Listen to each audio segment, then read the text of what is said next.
महाराष्ट्र की राजनीति में नेताओं के जेल जाने को लेकर सुर्खियां और बढ़ती जा रही हैं। नवाब मलिक, संजय राउत के बाद अब एनसीपी नेता अजीत पवार जेल जा सकते हैं, इस तरह की खबरें चल रही हैं। फिलहाल ये खबरें हैं और इनकी कोई पुष्टि नहीं हुई है, लेकिन मामला क्या है वो आपको बता देते हैं। दरअसल ये सब एक सोशल मीडिया पोस्ट डालने के बाद हुआ है। भारतीय जनता पार्टी की युवा शाखा के पूर्व पदाधिकारी मोहित कंबोज के सोशल मीडिया पर एक पोस्ट के बाद में ये विवाद छिड़ गया है। और मोहित कंबोज को आप हल्के में नहीं ले सकते, देवेंद्र फडणवीस के खास माने जाते हैं।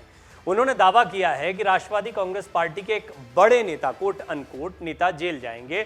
उनके इस दावे ने राज्य में राजनीतिक हलचल पैदा कर दी है। तो वहीं इस पर विपक्षी दलों ने आरोप लगाया है कि उप मुख्यमंत्री देवेंद्र फडणवीस के करीबी माने जाने वाले मोहित कंबोज के ट्वीट का मकसद अस्थिर शिंदे सरकार को उबारने के लिए उन पर दबाव बनाना है। एकनाथ शिंदे देवेंद्र फडणवीस सरकार की आलोचना करने वाले लोगों को डराने जैसा है। अब आपको बताते हैं कि मोहित कंबोज ने क्या पोस्ट किया था जिस पर विवाद छिड़ गया है। मंगलवार की देर रात किए अपने ट्वीट में मोहित कंबोज ने कहा कि तत्कालीन मंत्री और एनसीपी नेता नवाब मलिक, शिवसेना सांसद संजय राउत और मुंबई के पूर्व पुलिस आयुक्त संजय पांडे की गिरफ्तारी के बारे में उनकी पूर्व की भविष्यवाणियां सच साबित हुई हैं। इस मामले में उनकी स्ट्राइक रेट 100% की है। कंबोज ने ट्वीट करते हुए लिखा, इस ट्वीट को सुरक्षित रखें। एनसीपी के बड़े नेता का नवाब मलिक और अनिल देशमुख वाला हाल होगा। यानी वो ये दोनों तो नहीं है। कुल मिलाकर वो बड़े नेता कौन है? इससे कयास लग रहे हैं कि वो अजीत पवार के बारे में बात कर रहे हैं। और अजीत पवार रडार से बाहर हैं भी नहीं। एनसीपी नेता और उद्धव ठाकरे सरकार में मंत्री रहे मलिक और देशमुख मनी लॉन्ड्रिंग के अलग अलग मामलों में मुंबई की जेल में बंद हैं। एनसीपी नेता अजीत पवार द्वारा शिंदे नीति सरकार की तीखी आलोचना के बीच कंबोज ने यह ट्वीट किया है। उन्होंने हालांकि एनसीपी नेता का नाम नहीं लिया है। कंबोज ने आगे कहा कि सिंचाई घोटाले की फिर से जांच की जानी चाहिए, जिसे 2019 में तत्कालीन भ्रष्टाचार निरोधक ब्यूरो के प्रमुख परमबीर सिंह ने बंद करा दिया था। आपको बता दें कि एनसीपी नेता अजीत पवार को 2019 में इस मामले में क्लीन चिट मिल गई थी। मोहित कंबोज ने बाद में कहा कि वो जल्द ही एक प्रेस कॉन्फ्रेंस करेंगे और इस एनसीपी नेता की भारत और विदेशों में सभी बेनामी संपत्तियों का विवरण प्रकट करेंगे। सूत्रों का कहना है कि भाजपा संकेत दे रही है कि पार्टी जल्द ही अजीत पवार के खिलाफ मामले फिर से खोलेगी। आपको बता दें कि देवेंद्र फडणवीस के पास गृह मंत्रालय है। अब आपको ये भी बता दें कि इस विवाद पर किसने क्या क्या कहा है। भाजपा की मुंबई इकाई के प्रमुख आशीष शेल्लार ने विधानसभा परिसर में संवाददाताओं से कहा कि कंबोज ने निजी हैसियत से ये ट्वीट किया है, लेकिन उनका स्ट्राइक रेट 100% सही है। वरिष्ठ एनसीपी नेता और राज्य के पूर्व गृह मंत्री दिलीप वलसे पाटिल ने कहा कि भाजपा के कुछ प्रवक्ताओं द्वारा इस तरह की घोषणाएं करने और प्रवर्तन निदेशालय यानी ईडी द्वारा उन पर कार्रवाई करना पिछले कुछ वर्षों में न्यू नॉर्मल बन गया है।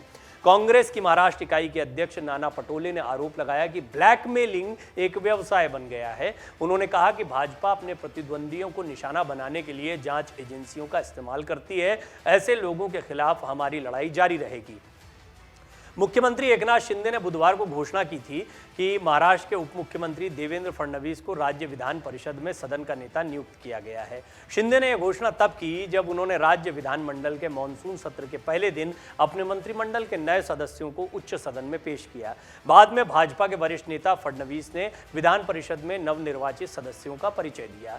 फडणवीस नागपुर से विधानसभा के सदस्य हैं। आमतौर पर मुख्यमंत्री सदन का नेता होता है, जबकि उप मुख्यमंत्री परिषद में समकक्ष पद धारण करते हैं। सदन ने द्रौपदी मुर्मू और जगदीप धनखड़ को क्रमशः राष्ट्रपति और उपराष्ट्रपति के रूप में चुने जाने पर बधाई देते हुए एक प्रस्ताव भी पारित किया था। इस पूरे गणित से यह समझने की कोशिश करिए कि देवेंद्र फडणवीस पूरी ताकत में है। वित्त मंत्रालय, गृह मंत्रालय, दोनों महत्वपूर्ण मंत्रालय उनके पास में है। वो मुख्यमंत्री के बराबर की हैसियत रखते हैं, बल्कि ये कहना गलत नहीं होगा कि उनकी ताकत बहुत ज्यादा है। आदित्य ठाकरे उन पर निशाना साध रहे हैं, उन्हें सुपर सीएम कह रहे हैं और कह रहे हैं कि असली मुख्यमंत्री कौन है ये कोई भी बता सकता है।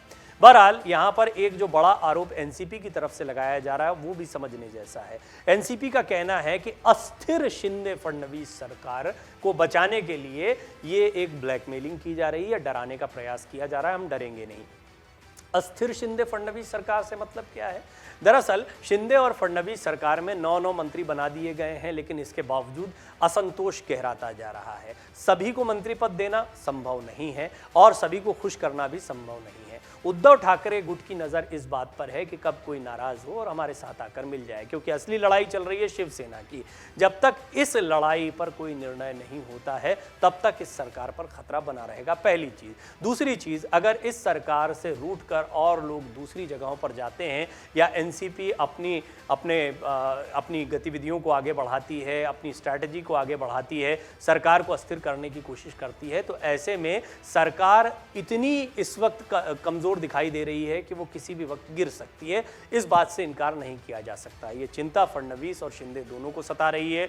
बीजेपी का शीर्ष नेतृत्व भी इस बात को जानता है। अजीत पवार को सिंचाई मामले में क्लीन चिट मिल चुकी है, लेकिन अजीत पवार कभी भी इसमें घेरे में आ सकते हैं, इस बात से इनकार नहीं किया जा सकता है। और ख़ासतौर पर तब जबकि संजय राउत, पात्रा चावल घोटाला कोई नया घोटाला नहीं है, नया मामला नहीं था। ये मामला बहुत समय से चल रहा था। संजय राउत का नाम पहले भी उछलता रहा है, प्रवीण राउत का नाम आने के बाद से ही उनका नाम उछल रहा था, लेकिन उन पर कार्रवाई ऐसे समय पर हुई है जब महाराष्ट्र में मंत्रिमंडल का विस्तार होना था, जब संजय राउत लगातार शिवसेना को बचाने के प्रयास कर रहे थे। तो ये एक कोइंसिडेंस या इत्तेफाक ही सिर्फ कहा जाए या राजनीतिक रूप से की गई कार्रवाई कहा जाए, कहना तो बड़ा मुश्किल है। कम से कम विपक्ष इसी तरह से देखता है। एनसीपी, उद्धव ठाकरे गुट, कांग्रेस इसे महाराष्ट्र में इसी तरह से देख रहे हैं और उनका कहना है कि ये राजनीति से प्रेरित होकर की गई कार्रवाई है। बहरहाल ऐसे में कंबोज का ये ट्वीट गंभीरता से लिया जा रहा है, क्योंकि इससे पहले भी उन्होंने जिन जिन नेताओं के बारे में ट्वीट किए थे उनके खिलाफ कार्रवाई हुई। और कंबोज ये भी कह रहे हैं कि वो बाकायदा पत्रकार वार्ता करके